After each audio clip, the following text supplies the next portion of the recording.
ভারতের সঙ্গে হিলি স্থলবন্দরে গাড়ি ও লোকজন যাতায়াতে ব্যাপক কড়াকড়ি আরোপ করা হয়েছে।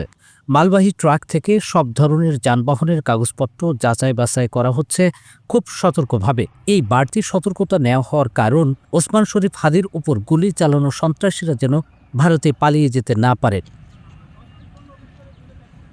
ইনকিলাব মঞ্চের মুখপাত্র ও ঢাকা ৮ আসনে স্বতন্ত্র প্রার্থী হাদির উপর শুক্রবার জুমার পর ঢাকায় গুলি করা হয়। সরকার নির্দেশ দেন হামলাকারীরা যেন দেশ ছেড়ে পালাতে না পারে। সঙ্গে সঙ্গে হিলিসহ সব বন্দরে বাড়তি সতর্কতা গ্রহণ করা হয়।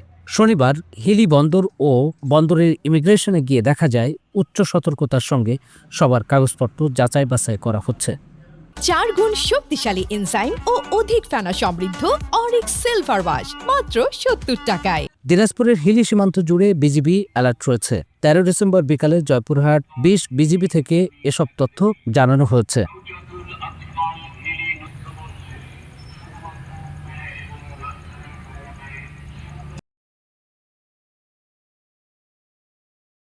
চার গুণ শক্তিশালী এনজাইম ও অধিক ফেনা সমৃদ্ধ অরিক সিলভার ওয়াশ মাত্র 70 টাকায়।